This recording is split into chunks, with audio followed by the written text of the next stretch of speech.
வணக்கம். நீங்கள் இணைந்திருப்பது சமூகத்தின் மதிய நேர பிரதான செய்திகளோடு இணைந்து கொள்ளும் நான் டோரின் புஷ்பராஜா.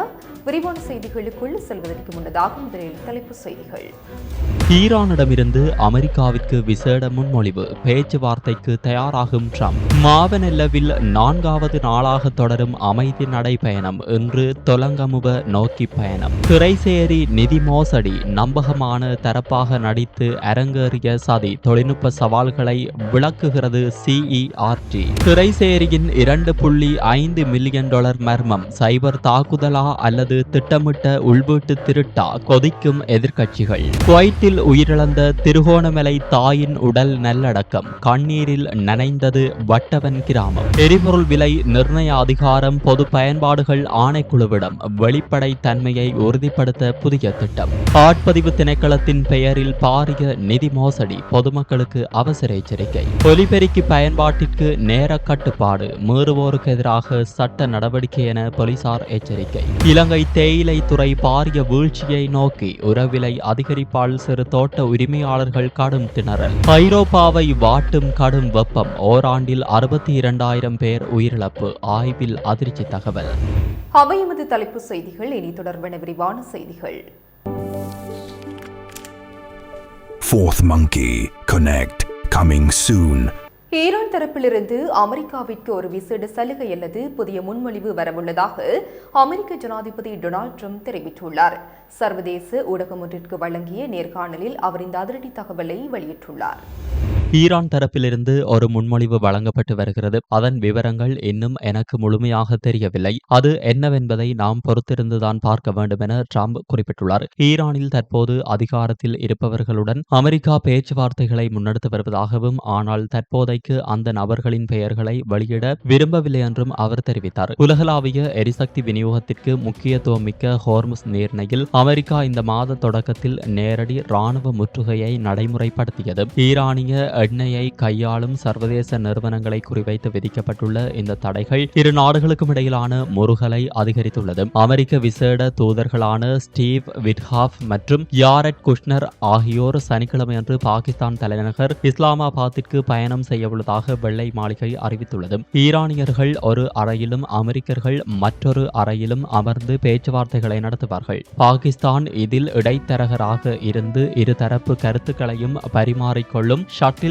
டிப்ளமசி முறை பின்பற்றப்படும் என எதிர்பார்க்கப்படுகிறது. இருதரப்பு இணக்கப்பாட்டை பொறுத்து நேரடி பேச்சுவார்த்தைகளுக்கான வாய்ப்புகள் மிக குறைவாகவே உள்ளதாக கருதப்படுகிறது. ஈரான் வெளியுறவு அமைச்சகத்தின் செய்தி தொடர்பாளர் இஸ்மாயில் பாஹாஜி இது குறித்து தெரிவிக்கையில், அமெரிக்காவுடனான எந்தவொரு பேச்சுவார்த்தையும் பல நிபந்தனைகளுக்கு உட்பட்டே அமையும் என்பதை தெளிவுபடுத்தினார். ஹோர்முஸ் நீரிணையில் விதிக்கப்பட்டுள்ள கடற்படை முற்றுகையை நீக்கினால் மட்டுமே பேச்சுவார்த்தைகளில் முன்னேற்றம் ஏற்படும் என தெஹ்ரான் தெரிவித்துள்ளது. டொனால்ட் ட்ரம்பின் அச்சுறுத்தும் மொழியை ஏற்கப் போவதில்லை எனவும், இந்த முற்றுகையை ஒரு போர் நடவடிக்கை மற்றும் கடற்கொள்ளை எனவும் ஈரான் வர்ணித்துள்ளது. ஈரானிய தலைமைக்குள் நிலவும் சில நிச்சயமற்ற தன்மைகள் இந்த பேச்சுவார்த்தைகளில் சிக்கல்களை உருவாக்கக்கூடும் என ட்ரம்ப் ஏற்கனவே சுட்டிக்காட்டியிருந்த நிலையில், பாகிஸ்தானில் நடைபெறவுள்ள இந்த சந்திப்புகள் சர்வதேச அரசியலில் மிகுந்த எதிர்பார்ப்பை ஏற்படுத்தியுள்ளன. சூப்பர் ஸ்டோரின் கல்யாணி அன்னபூரணி பிராண்டில் அன்றாட வாழ்க்கையின் அனைத்து பொருட்களையும் ஒரே இடத்தில் பெற்றுக்கொள்ள உலக அமைதியை வலியுறுத்தி தம்புள்ளையில் ஆரம்பமான பௌத்த பிக்குகளின் அமைதி நடைபயணம் இன்று 4வது நாளாக மாவனெல்லு பெலிகம்பெண்ணு ரஜமகா விகாரையிலிருந்து மீண்டும் தொடங்கியுள்ளது. இந்த நடைபயணம் குறித்த மேலதிக விவரங்கள் பின்வருமாறு. மாவனெல்ல பெலிகம்மன ரஜமகா விகாரையில் இன்று காலை ஆரம்பமான இந்த நடைபயணம் மாலைக்குள் தொலங்கமுவ தேசிய பாடசாலையை சென்றடைய திட்டமிடப்பட்டுள்ளது. இதில் வெளிநாட்டு மற்றும் உள்நாட்டு பிக்குகள் பலரும் கலந்து கொண்டுள்ளனர். கண்டியில் உள்ள வரலாற்று சிறப்புமிக்க ஸ்ரீ தலதா மாளிகையிலிருந்து நேற்று 3வது நாளாக தொடங்கிய இந்த அமைதி நடைபயணம் மாவனெல்ல பெலிகம்மன ரஜமகா விகாரையை நோக்கி சென்றடைந்தது. வழியெங்கும் பொதுமக்கள் இந்த பயணத்திற்கு தங்களது ஆதரவை வழங்கினர். இலங்கை திரைசேரியிலிருந்து வெளிநாட்டு கடனாக செலுத்தப்பட்டு $2.5 மில்லியன் அமெரிக்க நிதி பிசினஸ் இமெயில் காம்ப்ளிமைஸ் எனப்படும் நுணுக்கமான இணையவழி மோசடி மூலம் திருடப்பட்டுள்ளதாக இலங்கை கணினி அவசர தயார் நிலைக்குழு உறுதிப்படுத்தியுள்ளது. இது குறித்து கருத்து தெரிவித்த CERT நிறுவனத்தின் சிரேஷ்ட தகவல் பாதுகாப்பு பொறியியலாளர் சாருக தமனுபல ஆரம்பகட்ட விசாரணைகளின்படி இது ஒரு திட்டமிட்ட பிஷிங் அட்டாக் என தெரிவித்துள்ளார். மோசடிக்காரர்கள் நீண்டகாலமாக திரைசேரியின் மின்னஞ்சல் கொடுக்கல் வாங்கல்களை கண்காணித்து வந்துள்ளனர். அசல் நிறுவனத்தின் மின்னஞ்சல் முகவரி அல்லது இணையதளத்தை போன்றே தோற்றமளிக்கும் போலியான முகவரிகளை பயன்படுத்தி சரியான நேரத்தில் புதிய வங்கிக் கணக்கு விவரங்களை அனுப்பியுள்ளனர். நம்பகமான தரப்பாக தோன்றி போலியான தகவல்களை முன்வைத்ததன் மூலம் அதிகாரிகளை திசை திருப்பி இந்த பணத்தை பெற்றுள்ளனர். இழந்த பணத்தை மீண்டும் மீட்பது என்பது தொழில்நுட்ப ரீதியாக பெரும் சவால்கள் நிறைந்த காரியம் என CERT எச்சரித்துள்ளது. இந்த பணம் கிரிப்டோ கரன்சி போன்ற டிஜிட்டல் சொத்துக்களாக மாற்றப்பட்டு பணச்செலவை செய்யப்பட்டிருக்க வாய்ப்புள்ளது. அவ்வாறு இருந்தால் சர்வதேச போலீசார் மற்றும் சம்பந்தப்பட்ட சேவை வழங்கும் நிறுவனங்களின் ஒத்துழைப்பை பெறுவது அவசியமாகும் என சாருக தமனுபல விளக்கமளித்துள்ளார். இந்த சம்பவம் நாடு முழுவதும் பெரும் அதிர்வலைகளை ஏற்படுத்தியுள்ள நிலையில் இது தொடர்பான பல சுற்று பேச்சுவார்த்தைகள் நேற்று நிதியமைச்சில் நடைபெற்றன. விசாரணைகளுக்கு தேவையான முழுமையான தொழில்நுட்ப ஒத்துழைப்பை இலங்கை கணனி அவசர தயார்நிலை குழு வழங்கி வருகிறது. சர்வதேச அளவில் இயங்கும் ஒரு பாரிய இணைய கொள்ளை கும்பல் இதன் பின்னணியில் இருக்கலாம் என சந்தேகிக்கப்படும் நிலையில் விசாரணைகள் தற்போது சர்வதேச மட்டத்திற்கு விரிவுபடுத்தப்பட்டுள்ளன. இலங்கை வரலாற்றில் முதல் முறையாக வெளிநாட்டு கடன் தவணையாக செலுத்தப்பட வேண்டிய 2.5 மில்லியன் அமெரிக்க டாலர் சுமார் 75 கோடி ரூபாய் நிதி திரைசேரியின் மின்னஞ்சல் ஊடுருவல் மூலம் திசை திருப்பப்பட்டுள்ளதாக கூறப்படும் விவகாரம் தற்போது அரசியல் அரங்கில் பெரும் புயலை கிளப்பியுள்ளது. இது அரசாங்கத்தின் நிர்வாக திறமையின்மையா அல்லது திட்டமிட்டு மோசடியா என எதிர்க்கட்சித் தலைவர்கள் பலரும் சரமாரி கேள்விகளை எழுப்பியுள்ளனர். ஐக்கிய குடியரசு முன்னணியின் தலைவர் பாட்டலி சம்பிக்க ரணவக்க இது குறித்து கருத்து தெரிவிக்கையில் திரைசேரியின் மின்னஞ்சல் கட்டமைப்பே ஊடுருவப்பட்டிருப்பது ஒட்டுமொத்த வங்கித்துறையின் நிதி பாதுகாப்பையும் கேள்விக்குறியாகியுள்ளதாக தெரிவித்தார். ரகசியத்தை பாதுகாப்பதாக கூறி உண்மைகளை மறைப்பது நாடாளுமன்றத்தின் நிதி அதிகாரத்தை மலினப்படுத்தும் செயல். அத்துடன் தரமற்ற நிலக்கரி கொள்வனவினால் எதிர்வரும் ஆகஸ்ட் மாதம் மின்சார விநியோகத்தில் பாரிய பாதிப்பு ஏற்படும் என அவர் எச்சரித்துள்ளார். தேசிய சுதந்திர முன்னணியின் தலைவர் விமல் வீரவன்ச இந்த சம்பவத்தை சிறுபிள்ளைத்தனமானது என சாடினார். ஆஸ்திரேலிய கடன் வழங்குனருக்கு செலுத்த வேண்டிய நிதியை மின்னஞ்சல் மூலம் வந்த வேறொரு கணக்கிற்கு மாற்றும் அளவுக்கு அதிகாரிகள் முட்டாள்கள் என்பதை ஏற்க முடியாது. இதில் நிதியமைச்சின் செயலாளர் ஹர்ஷன சூரிய பெருமவின் பின்னணி குறித்து சந்தேகம் உள்ளது. ஜனாதிபதிக்கு முதுகெலும்பு இருந்தால் அவரை உடனடியாக நீக்க வேண்டும் என அவர் வலியுறுத்தியுள்ளார். ஐக்கிய மக்கள் சக்தியின் பாராளுமன்ற உறுப்பினர் காவிந்த ஜெயவர்தன கூறுகையில் யாரோ புகுந்து திருடினால் அது ஊடுருவல், ஆனால் அரசாங்கமே போலி கணக்கிற்கு பணத்தை அனுப்பி இருப்பது அவர்களின் இயலாமையையே காட்டுகிறது என்றார். இதேவேளை சமிந்த விஜயசரி பேசுகையில் கடந்த டிசம்பர் மாதம் நடந்த இந்த சம்பவத்தை அரசாங்கம் இவ்வளவு காலம் மூடி மறைத்தது ஏன் என கேள்வி எழுப்பினார். முன்னாள் அமைச்சர் ராஜித சேனாரத்ன ஒரு நாட்டின் திரைசேரி நிதி இவ்வாறு திசை மாறியது உலக வரலாற்றிலேயே கேள்விப்படாத ஒன்று என குறிப்பிட்டார். சர்வதேச வங்கி விதிகளின்படி இவ்வளவு பெரிய தொகை மாற வாய்ப்பில்லை என்பதால் சர்வதேச நாணய நிதியத்தின் பங்களிப்புடன் வெளிப்படையான விசாரணை நடத்தப்பட வேண்டும் என அவர் கோரினார். ஐக்கிய தேசிய கட்சியின் உப தவிசாளர் நவீன் திசாநாயக்க குறிப்பிடுகையில் கடன் ஒப்பந்தத்தின் உண்மையான வங்கி கணக்கு இருக்கும்போது மின்னஞ்சலை நம்பி பணத்தை அனுப்பியது மிகப்பெரிய தவறு என்றார். போலீஸ் மற்றும் CID அரசியல்மயமாக்கப்பட்டுள்ளதால் கணக்காய்வாளர் நாயகத்தின் கீழ் விசேட குழு அமைக்கப்பட வேண்டும் என அவர் கோரிக்கை விடுத்தார். தேசிய ஐக்கிய முன்னணியின் தலைவர் அசாத் சாலி நாட்டை நிர்வகிக்க தெரியாத எல்போர்ட் காரர்களிடம் ஆட்சியை ஒப்படைத்ததன் விளைவே இது என்றார். மத்திய வங்கியிலிருந்தே பணம் காணாமல் போயுள்ளதாக கூறப்படுவது மக்களுக்கு தமது வைப்பு பணம் குறித்து அச்சத்தை ஏற்படுத்தியுள்ளதாக அவர் தெரிவித்தார். திரைசேரியின் பணம் இனந்தெரியாத தரப்பினரின் கைக்குள் சென்ற சம்பவமானது ஹேக்கர்களின் செயல் என்று நம்ப முடியாது என சர்வஜன அதிகாரத்தின் தலைவரும் பாராளுமன்ற உறுப்பினருமான திலித் ஜெயவீர சுட்டிக்காட்டியுள்ளார். இந்த சம்பவம் குறித்து நியாயமான விசாரணை நடத்தப்பட வேண்டுமாயின் திரைசேரி செயலாளரும் சம்பந்தப்பட்ட அமைச்சரும் தமது பதவிகளில் இருந்து விலக வேண்டும் என தெரிவித்தார். இந்த விவகாரத்தில் ஒரு வார காலத்திற்குள் உண்மைத்தன்மையை வெளிப்படுத்த தவறினால் அரசாங்கம் பெரும் மக்கள் எதிர்ப்பை சந்திக்க நேரிடும் என அனைத்து தலைவர்களும் ஒருமித்த குரலில் எச்சரித்துள்ளனர். குடும்ப வறுமையை நீக்கி பிள்ளைகளின் எதிர்காலத்தை வளமாக்க வேண்டும் என்ற கனவுடன் குவைத் சென்ற நிலையில் அங்கு உயிரிழந்த திருகோணமலை பெண்ணின் உடல் சொந்த ஊரில் நேற்று மாலை நல்லடக்கம் செய்யப்பட்டது.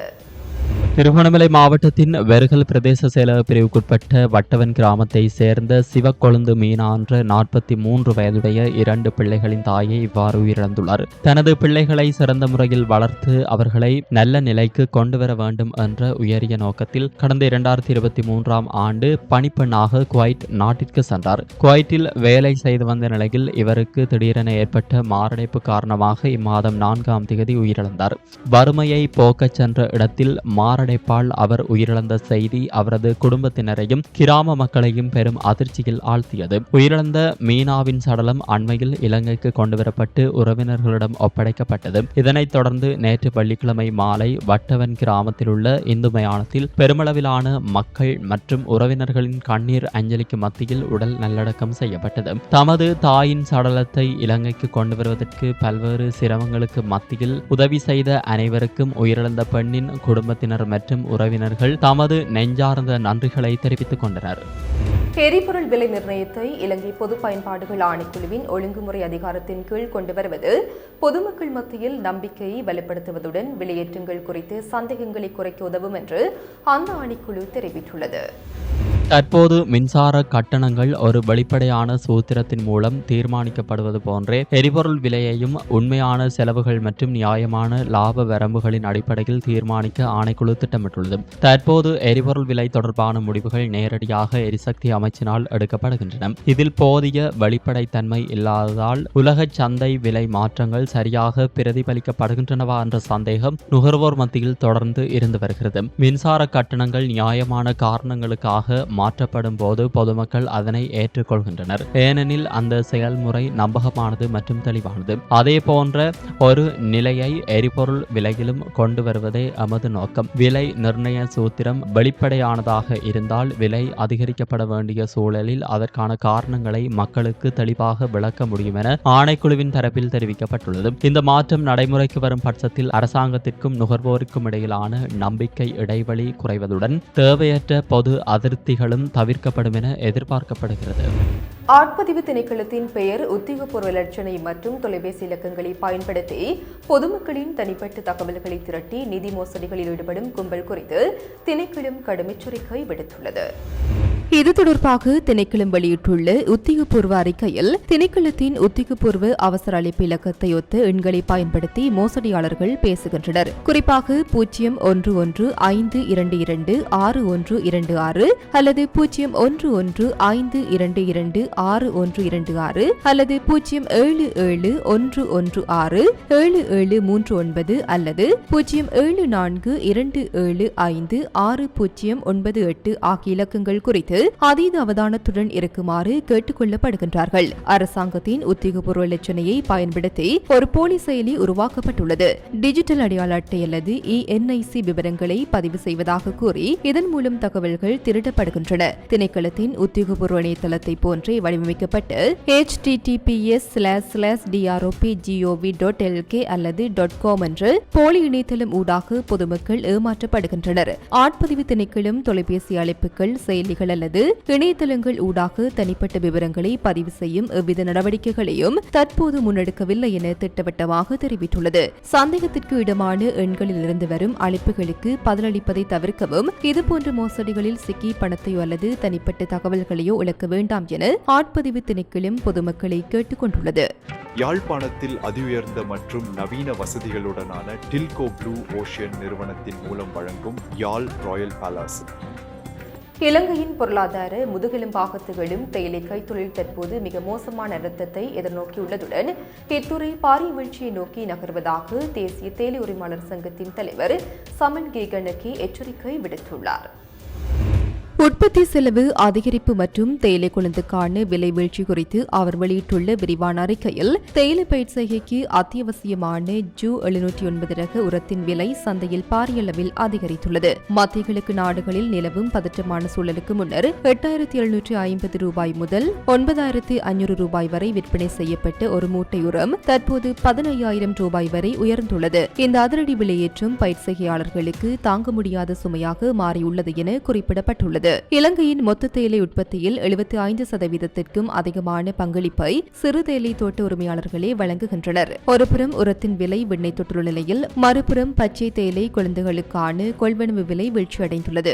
மலைநாட்டு பகுதிகளில் 1 கிலோ கொழுந்து 150 ரூபாவிற்கும் குறைவாகவே கொள்வனவு செய்யப்படுகின்றது. தாழ்நாட்டு பகுதிகளில் 1 கிலோ கொழுந்து சுமார் 200 ரூபாய் வரை காணப்படுகிறது. அரசாங்கத்தின் புதிய சுற்றறிக்கையின்படி பெருந்தோட்ட தொழிலாளர்களுக்கான நாளாந்த சம்பளம் 1250 ரூபாவாக அதிகரிக்கப்பட்டுள்ளது. இதனுடன் ஊழியர் சேமலாப நிதி மற்றும் ஊழியர் நம்பிக்கை நிதி உள்ளிட்ட கொடுப்பனவுகளை சேர்க்கும் போது ஒரு தொழிலாளிக்காக ஒரு நாளைக்கு சுமார் 2000 ரூபாய் வரை தோட்ட உரிமையாளர்கள் செலவிட வேண்டியுள்ளது. குறைந்த வருமானத்தை பெற்றுக்கொண்டு அதிக விலைக்கு உரத்தை கொள்வனவு செய்து இந்த தொழிலை முன்னெடுத்து செல்வது சிறு தோட்ட உரிமையாளர்களுக்கு பாரிய சவாலாக மாறியுள்ளது. இவ்வாறான சூழல் தொடருமானால் தேயிலைத்துறையை நம்பியுள்ள பல்லாயிரக்கணக்கானோரின் வாழ்வாதாரம் முற்றாக அழிந்துவிடும் என சமன் கீகனகே கவலை வெளியிட்டுள்ளார்.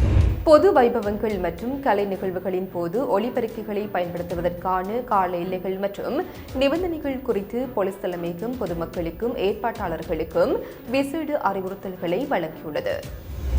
பொதுமக்களின் அமைதிக்கு இடையூறு விளைவிப்பதை தவிர்க்கும் நோக்கில் தற்போது நடைமுறையில் உள்ள சட்ட விதிகளுக்கு அமைய இந்த நேர கட்டுப்பாடுகள் அறிவிக்கப்பட்டுள்ளன. போலீஸ் தலைமையகத்தின் அறிவிப்பின்படி வாரத்தின் நாட்களை பொறுத்து அனுமதி வழங்கப்படும். திங்கள் முதல் வியாழன் வரை காலை 6 மணி முதல் இரவு 10 மணி வரையும், வெள்ளி மற்றும் சனிக்கிழமை இரவு நேர நிகழ்வுகளை கருத்தில் கொண்டு அதிகாலை 1 மணி வரை அனுமதி நீடிக்கப்பட்டுள்ளது. ஞாயிற்றுக்கிழமை நள்ளிரவு 12:30 மணி வரை ஒலிபெருக்கிகளை பயன்படுத்த முடியும். பல்வேறு சமூக மற்றும் கலாச்சார நிகழ்வுகளை ஏற்பாடு செய்யும் அமைப்பாளர்கள் வழங்கப்பட்டுள்ள இந்த நேர கட்டுப்பாடுகளை கண்டிப்புடன் பின்பற்றுமாறு போலீசார் கேட்டுக் கொண்டுள்ளனர். பொதுமக்களுக்கு தேவையற்ற இடையூறுகள் ஏற்படாத வகையிலும் நாட்டின் சட்ட திட்டங்களுக்கு மதிப்பளித்தும் நிகழ்வுகளை முன்னெடுப்பது அவசியமாகும். இந்த விதிமுறைகளை மீறி செயல்படும் தனிநபர்கள் அல்லது அமைப்புகளுக்கு எதிராக தராதரமின்றி கடும் சட்ட நடவடிக்கை எடுக்கப்படும். பொது நிகழ்வுகளின் போது ஒலி மாசுபடுவதை குறைக்கவும் பாடசாலை மாணவர்கள் மற்றும் நோயாளர்களின் நலனை கருத்தில் கொண்டு இந்த நடைமுறை இருக்குமாக பின்பற்றுமாறு போலீசார் மேலும் வலியுறுத்தியுள்ளனர். ஐரோப்பா கண்டத்தில் வெப்பம் தொடர்பான உயிரிழப்புகள் முன்னெப்போதும் இல்லாத வகையில் அதிகரித்து வருவதாக சுகாதாரம் மற்றும் காலநிலை மாற்றம் குறித்து முன்னேற்றத்தை கண்காணித்தல் அமைப்பின் புதிய ஆய்வு அறிக்கை எச்சரித்துள்ளது. 2026 ஆண்டுக்கான இந்த ஐரோப்பிய அறிக்கையில் கடந்த 2024 ஆண்டில் மாத்திரம் ஐரோப்பாவில் சுமார் 62,000 பேர் கடுமையான வெப்பம் காரணமாக உயிரிழந்துள்ளனர். 1991 தொடக்கம் 2000 காலப்பகுதியில் ஆண்டுக்கு சராசரியாக ஒருமுறை மட்டுமே விடுக்கப்பட்ட தீவிர வெப்ப எச்சரிக்கைகள் 2015 தொடக்கம் 2024 காலப்பகுதியில் 4.3 மடங்காக அதிகரித்துள்ளமை கண்டறியப்பட்டுள்ளது. 2023 ஆண்டில் நிலவிய கடுமையான வெப்ப அலைகள் மற்றும் வறட்சி காரணமாக முந்தைய தசாப்தங்களை விட கூடுதலாக 10 லட்சம் மக்கள் உணவு பாதுகாப்பற்ற நிலைக்கு தள்ளப்பட்டுள்ளனர். குறிப்பாக குறைந்த வருமானம் கொண்ட குடும்பங்கள் தீவிர வானிலை மாற்றங்களால் உணவு பற்றாக்குறையை எதிர்கொள்ளும் வாய்ப்பு 10% அதிகமாக உள்ளது. இது சமூகத்தில் நிலவும் பொருளாதார ஏற்றத்தாழ்வுகளை மேலும் தீவிரப்படுத்தியுள்ளது. இந்த தீவிர வெப்ப அதிகரிப்பு சமூகத்தில் உள்ள மிகவும் நலிந்த பிரிவினரையே கடுமையாக பாதிக்கிறது என்று அறிக்கை சுட்டிக்காட்டுகிறது. குறிப்பாக குழந்தைகள் மற்றும் கைக்குழந்தைகள், முதியவர்கள், வெயிலில் பணியாற்றும் தொழிலாளர்கள், இவர்கள் அனைவரும் நிலவும் தீவிர காலநிலை மாற்றங்கள் குறித்து அதீத அவதானத்துடன் இருக்க வேண்டியது அவசியம் என அந்த ஆய்வு அறிக்கை வலியுறுத்தியுள்ளது. மட்டக்களப்பு குருக்கள்மடம் ஏத்தாளி குழு பறவைகள் சரணாலயத்தை சூழவுள்ள பிரதான வீதியில் அத்துமீறி குப்பைகளை கொட்டுபவர்களுக்கு எதிராக கடுமையான சட்ட நடவடிக்கை எடுக்க மண்முனை தென்னெருவில் பற்று பிரதேச சபை தீர்மானித்துள்ளது. மண்முனை தென்னெருவில் பற்று பிரதேச சபைக்கு உட்பட்டு குருக்கள்மடம் ஏத்தாளிக்குள பறவைகள் சரணாலயம் ஒரு ஈரநில அதி உயர் பாதுகாப்பு வலயமாக பிரகடனப்படுத்தப்பட்டுள்ளது. இவ்வாறான சூழல் முக்கியத்துவம் வாய்ந்த பகுதியில் அந்த வீதியால் பயணிப்பவர்கள் தொடர்ச்சியாக குப்பைகளை மூட்டை மூட்டையாக வீசி செல்வதாக குற்றச்சாட்டுகள் எழுந்துள்ளன. வீதியோரம் கொட்டப்படும் குப்பைகளால் அப்பகுதி முழுவதும் கடும் துர்நாற்றம் வீசுவதுடன் பாதசாரிகள் மற்றும் வாகன சாரதிகள் பெரும் அசௌகரியங்களுக்கு உள்ளாகியுள்ளனர்.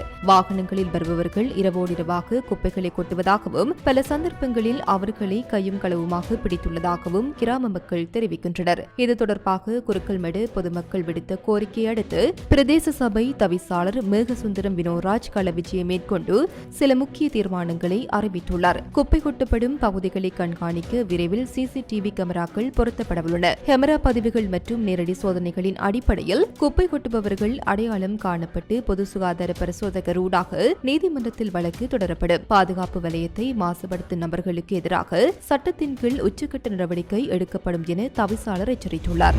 இத்துடன் சமூகத்தின் மதிய நேர பிரதான செய்திகள் நிறைவு பெறுகின்றன. தொடர்ந்தும் சமூகத்தோடு இணைந்திருங்கள். எமது RIP பேச்சுக்கு கிடைத்த மரண அறிவித்தல்கள். யாழ் நவாலியை புறப்படமாகவும் சுண்டுக்குழியை வதிவிடமாகவும் கொண்டிருந்த திரு நவரட்னம் சாந்தகுமார் அவர்கள் 24/4/2026 வெள்ளிக்கிழமை அன்று காலமானார். யாழ் உரும்புராயை புறப்படமாகவும் மட்டக்களப்பு, திருகோணமலை மற்றும் ஆஸ்திரேலியா ஆகிய இடங்களை வாழ்விடங்களாகவும் கொண்டிருந்த திருமதி புனிதமலர் அனந்தீஸ்வரன் அவர்கள் 22/4/2026 புதன்கிழமை அன்று ஆஸ்திரேலியாவில் இறைபதமடைந்தார். நுவர்லியா மவுண்ட் பேர்னன் மத்திய பிரிவு பத்தனையை பிறப்பிடமாகவும் வதிவிடமாகவும் கொண்டிருந்த திரு ராமலிங்கம் மகேந்திரன் அவர்கள் 24/4/2026 வெள்ளிக்கிழமை அன்று இறைவனடி சேர்ந்தார். யாழ் கோவில் வீதி ஒழுங்கை சுண்டுக்குழியை பிறப்பிடமாகவும் வதிவிடமாகவும் கொண்டிருந்த திருமதி லில்லி தங்கரத்தினம் சிங்கராஜா அவர்கள் 24/4/2026 வெள்ளிக்கிழமை அன்று காலமானார். மேலே அறிவிக்கப்பட்ட அனைத்து மரண அறிவித்தல் இறுதிக்கிரியை பற்றிய தகவல்களை அறிந்து கொள்ள ரிப் பேஜை பார்வையிடுங்கள். இதற்கான லிங்க் கீழிருக்கும் டிஸ்கிரிப்ஷனில் பார்வையிடலாம். இது போன்ற செய்திகளை தெரிந்து கொள்ள சமூகம் நியூஸ் சேனலை சப்ஸ்கிரைப் செய்து அருகில் உள்ள பெல் பட்டனை கிளிக் செய்யுங்கள்.